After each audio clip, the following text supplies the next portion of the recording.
welcome back to, I believe, episode 82. Yep. And Waffle, maybe she'll stay, maybe she won't. Where you going? Hey, come back and hang out. I hope everybody's week is going well. I was thinking about this today. It's like, I think Monday and Tuesday are the hardest days of the week. Oh, yeah. For I sure. think so, for sure. It's like Monday you're getting right back into it, things are busy, and then Tuesday it just seems more jam-packed than Mondays kind of thing. Yeah. So we've had a long week so far. But one thing I was thinking about today, actually, and I didn't tell you about this, is well, our anniversary is next week. Our wedding anniversary is next week, and I drove by where we got my ring from on Jewelers Row, because our son goes to school, and it's on Wabash in the city. And for those of you who don't know, there's something that's called Jewelers Row on Wabash, and so these jewelers are all like in different floors of these buildings. You would never even know. You have to get buzzed in, like, to enter the things. But I passed by the thing where we got our ring. And I think, if I'm not mistaken, there's a restaurant in that building, but not on the first floor, like on one of the upper floors. Which is like my favorite thing ever. Which was a very common thing in the old days, but I can't remember the name of it. And I can't remember the name of it it's either. It's not Heaven on Seven, which is a very famous place. And along the same row of buildings, but that's in a different building. Yeah, and actually, just for fun, I just looked up to see if the catering place that we had for our wedding is still in business, and it is. It's the same, everything. They were new when around the time that we got married. They had just started, and it was like Italian stuff and We kind of like had like a different stations, for like different foods and stuff like that. So it was a variety for everybody. It was a buffet. Is what I think was what you're trying to say. Although back then, I don't think there was we didn't have to worry about gluten-free, vegan. That is true. There were fewer. There were probably vegetarians in the group. Yes. But it wasn't as complicated. Definitely. And I think I know we had pasta and all that, but I think we had fried chicken as well. Or I might be confusing many different weddings, because there's probably a 10 or 15 year period where everyone we knew was getting married. Yeah. We went to so many weddings. And now, of course, it's the next generation. Right. All of our nieces and nephews. But at that point, I remember our friend Joel, that was actually before we knew each other, at his wedding, they had a big buffet kind of thing. It was very, country, because it was in the country, and they had fried chicken, and it was. I think it's a great thing because everybody gets to choose what they want, so that kind of thing. So, and I know there was a carving station. That's right. Mm-hmm. That is true. But just as an example, it's one thing for us to remember our wedding and our reception, which you hope we do. My friend Joel got married in 1986, and I still remember the food, so that's a pretty good sign, And I know people like very fancy, sit down meals, and that's great. Like our friend Ron with the beef Wellington. Yes. But I remember the ones that are more like real food. Not that beef Wellington isn't real food. It is true, because sometimes when you go and you get something that's so fancy that it's like not, you may not like everything on your plate, which for me as a picky eater, that was always the problem. Or two, by the time you leave, you're starving. Actually, we didn't even eat at our wedding. So well, nobody eats at their own wedding. It just you never have time. At all. So, we might have had just like a bite of something, but we didn't sit down to eat. So by the time we got to our hotel that night, the first thing we did was order pizza. Right. Off of the hotel menu. Yes. Not from an outside place. But that was a long drive, though, because we were married, around here, which is on the near west side of Chicago. The reception was in Hillside, which is, Hinsdale. I always get Hillside and Hinsdale confused. Hinsdale, which is a ways away. And then we drove all the way back downtown to stay overnight before we didn't leave right away for the honeymoon. We had a buffer day. Yeah, we had a buffer day where we came back and deposited all those checks. Yeah, exactly. And the open presents. That's true. That is very true. But then that was also very exciting because, and I say this to any couple getting married, if you can, go on a honeymoon right away, because there's so many times where you get married, you're like, oh, we're not going to go on a vacation yet, we'll go later, and then later never happens, kind of thing. and then it's just like such a No, that's relief true. after like going through the stress. We actually planned our wedding by ourselves, so Yeah, we we really didn't have did. a wedding planner or We did anything. everything. We're not professional wedding planners, so we kind of had to like figure it out, which I think we did a great job. And it was not outrageously expensive. No, not at all. It was very budget friendly. In fact, the place that we had our reception, it's part of a park district, so it's definitely still there. That makes it sound like it's not very nice. It's actually very nice. It's beautiful, yeah. And I had gone to a wedding at that place. My friend Lori, who I've known since third grade, Still friends. got married there, and they did their whole thing there. We just had our reception there, but they had their ceremony and the reception all at the same place, and it's in a very nice park. It's in a And the beautiful weather was park, nice. and it's like a mansion, kind of, that's just That- on right. its own, kind of thing. And you can, I'm sure they do events there, but you can rent it out Well, for events. it's more of a lodge. It's not like the Cheney Mansion, which is a legit mansion in Oak Park. That's where, true. But it was where we've like, been to weddings before. you're That's not a little sharing the different. space with anybody. That's You've true. got your own parking, and the whole place is yours. And it was indoors, but if it was nice out, they definitely do stuff where they've got chairs outside, Yeah. and people have the same thing where you get married outside and have the reception right after. So. And they nearly had to kick us out. And actually, our daughter Claire, so my wedding dress is actually sealed in a box, and it has been 1995, the fashion. Although I loved my wedding dress on that day. A little different than today. It's a lot different from today. I kind of equate it to Deb's dress in Napoleon Dynamite, where it's just like the big puffy. It's a little nicer than that. It was like a little puffy sleeves on the back, and then in the back was just like all beads that came down. And the sad thing is that I just finally gave up my tuxedo. I That's finally right. gave it to charity after. It was before the pandemic, I presume. Yeah, but it but, wasn't that long ago. It was probably in 2019. Mm-hmm. There's a local place that, it's a resale shop, and it's a fundraiser for what's known as the Howard Brown. What is it called? The Howard Brown Health Center, whatever. Yes. It's an LGBTQ friendly health clinic, and I think they raise funds for a number of places, but I know yes. Howard Brown was. They used to, and perhaps still do, also raise money for a local women's shelter, but I don't know if they still do that. But they currently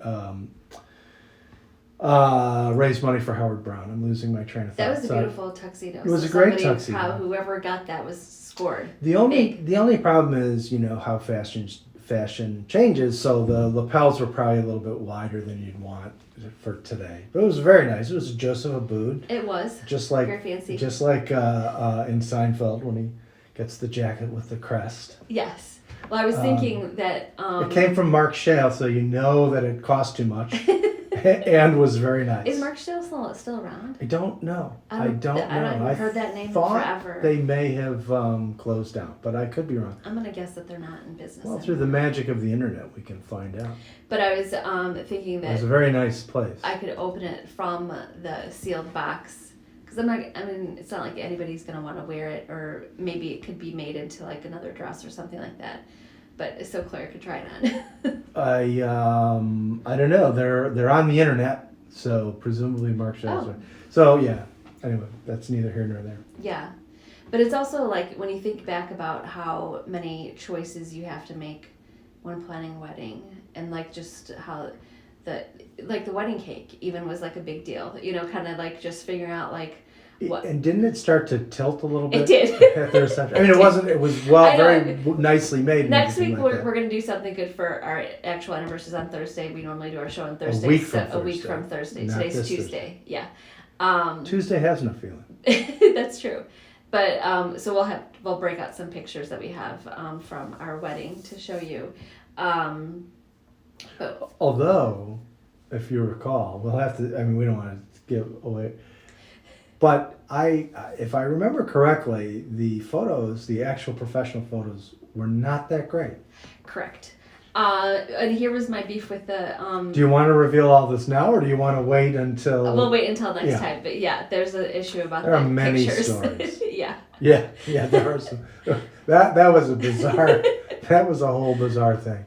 And like today, people obviously still hire photographers, but you almost wonder why.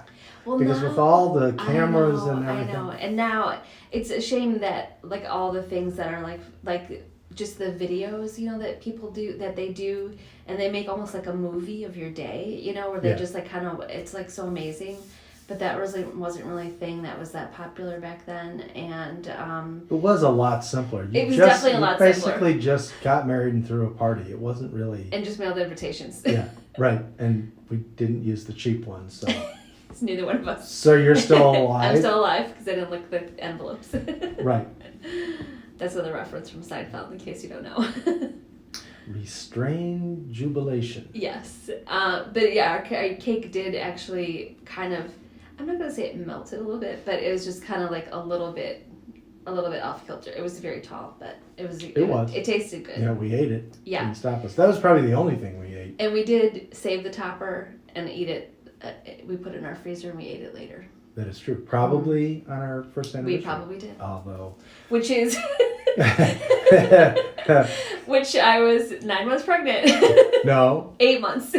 Well, no, you actually Yeah. It was basically. Although her due That's date, true. she was early, so. She was early. Yeah, so we got married on March 11th. Our daughter was born on March 18th the following year, but her due date was April 16th, so she was born almost a month she was early. like 4 weeks early. Yeah.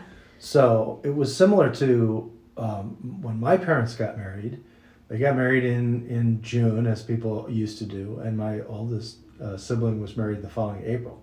So that was 10 months, but it Yep. it raised some eyebrows back in the day. It turned out. Just like, But if you do math, it couldn't possibly have been. That's true. I think my maternal grandmother was a little stressed out by that. If I've from the stories that have been told. That's hilarious. But yeah. Yeah. So on our first wedding anniversary, obviously I wasn't drinking, so.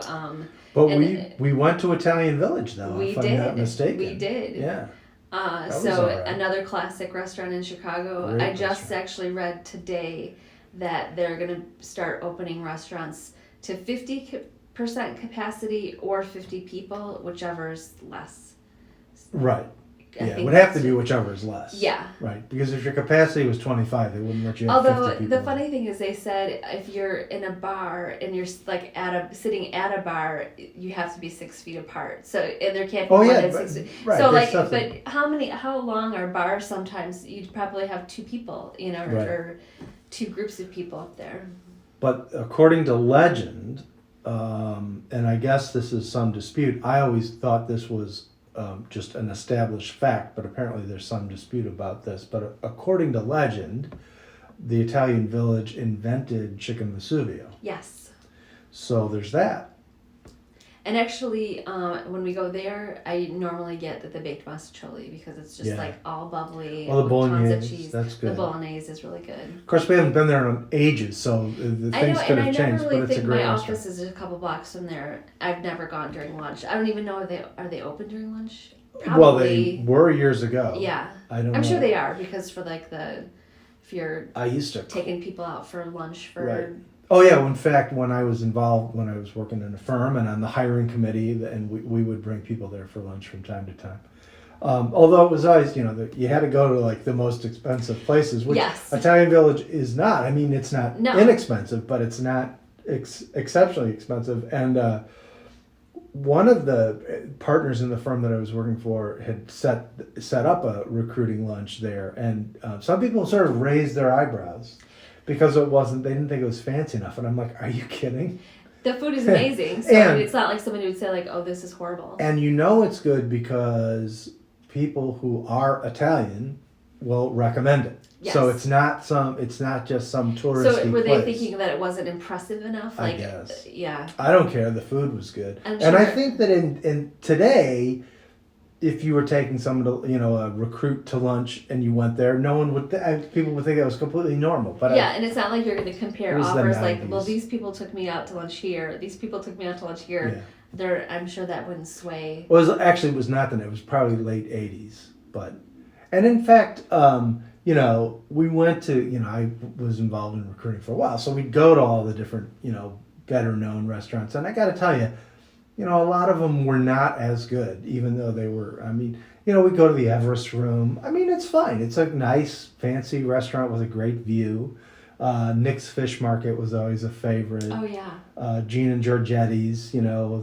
Is that on Monroe? Nick's Fish Market was on Monroe? It used to be. I don't know if it's still there. I don't yeah, think it's there it anymore. used to be underground, sort of. Like it was on the lower part of the First National, what was then known as the First National Bank of Chicago Plaza. So you went in on the street level on Monroe near Dearborn, and you took an elevator down. Mm-hmm. And it was good. It was very good. Oh, the Cape Cod Room was one other place in the Drake Hotel.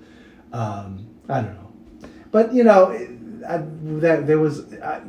and that's probably why we ended up doing our reception dinner with that kind of food, because it's maybe not quite as fancy as Italian Village, but you know, that kind of food that you knew everybody would like. Yes. So. And it was delicious.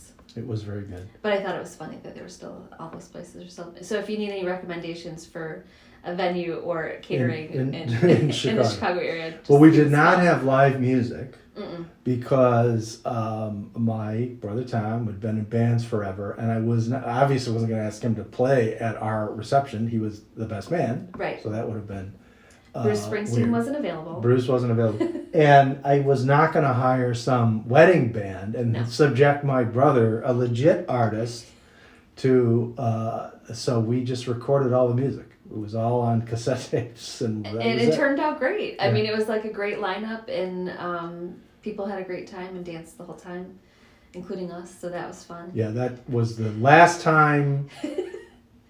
I don't dance. I don't. Yeah, I mean, it's too awkward. Yeah, I'm like not as bad as Elaine dancing. No, of course not. But yeah, it's not something in my head. I think I'm like great, but maybe not. But if you're self-conscious, you're not going to enjoy it anyway. So That's what's true. the point? You Yeah. know, it's just like, and I mean, you know, I know if you say you're self-conscious, people always say, why would you? Yeah. Every single one of us has made fun of people who danced at weddings. Right. Every one of us. Exactly. So there's a reason to be self-conscious, right. Because people will in fact make fun of you. You're going to find yourself on the internet somewhere. Right, exactly. Oh, there's no question about it. So thank goodness there was none of that. No social media to share posts. That's right. Which actually is also another thing when you think about it. It's like people then really were present. You know, they were there. That's and true. They like had it. So nobody was like sitting on their phone staring at it. You know, posting things online or whatever, you're just kind of like in the moment and you kind of remember it. Although I will say though, at the last few weddings, it's been a couple of years, but we've had, you know, nieces and nephews getting married, and people weren't really doing that. They would take pictures, you know. The couple comes out and dances the first dance, everybody would have their phone up and take pictures. But I didn't find that in our family, people were super distracted by...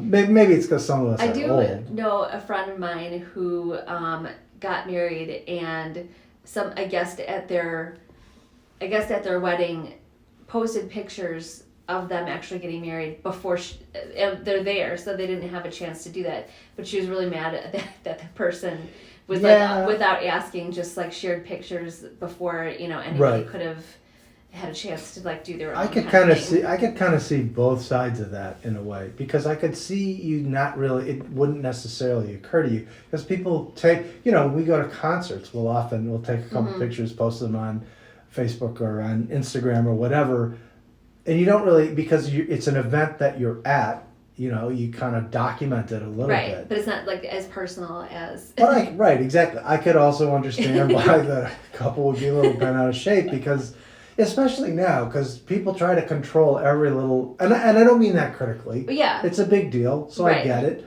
But people try to, there's a whole lot riding on every little thing, right? And people try to control every little detail of the event. But so I can kind of see both. I mean, I guess my point is I could see somebody doing it totally inadvertently, and it just wouldn't occur to them that would be a problem. But I could also see how the people getting married would not appreciate that. Yeah.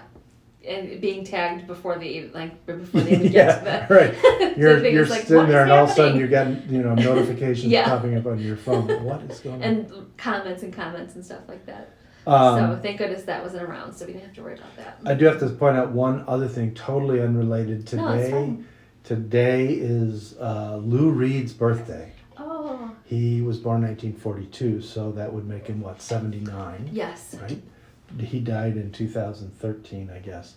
And our friend Garland Jeffries, the musician, was very close friends with Lou Reed. So, in fact, did a great Lou Reed song, "Waiting for My Man." He covered on one of his albums, and he always plays it in concert. So good. So that's kind of sad. So I have I to wasn't thinking figure that out. it was that long already. Yeah, I have not actually played any Lou Reed songs at all. On the on the guitar. I played them on I records. wonder like how complicated they are. I was looking up Rock and Roll, which was that big hit, very early hit. And there's different versions, but not super complicated. But the one that seems to be the right version has B flat in it, which is a bar chord, which is a little dicey. Yeah. And it's not just a bar chord, but if you play it properly, you gotta wedge 3 little fingers in one fret, but there is an alternate way to do B flat, so I might work on that. Using the capo or no? Well, you can't use the capo on this song because it wouldn't help, because it's basically C, B flat, F, C, D minor, and G. So if you use the capo to cheat on the B minor, then when you play C, you'd have to play it as B, which is also a bar chord. So it doesn't help. It doesn't. I'm all in favor of using a capo to cheat in the right circumstances. And I definitely have Googled, is there an easier way to play this note? Well, right, and in fact, with some bar chords because the beauty of the bar chords is that you can play up and down the neck. You can play the same chord in different pitches. See, you're better about knowing how the chords change as you go up the thing. I never really got that. Well, it's not that complicated. Each fret is half a step. So, B is basically just A, except you put your index finger across the second fret, so that shifts everything up, a full step. So you're playing with your other 3 fingers, you're depressing the same strings you would when you play A, except you're doing it 2 frets up, and you bar it so that the open strings are also a full step up. It's not super complicated. It's just that it's exhausting when you're constantly having to use your index finger to hold down all 6 strings. Yes. I can't do that. Well, it's not. Some of them are easier than others. Like B minor is an easy one, but B is challenging. That's true. Anyway, so we'll work on Lou Reed. Yeah. So that's pretty much our week so far, and we're gonna hang in there and try to finish out the week strong. And we'll be back on Thursday with another episode. And you'll just have to wait and see what we're gonna talk about. Yeah, because we don't know. We don't have no idea. It's like Michael Scott. Yeah. So have a great night, and we will see you guys next time. Bye.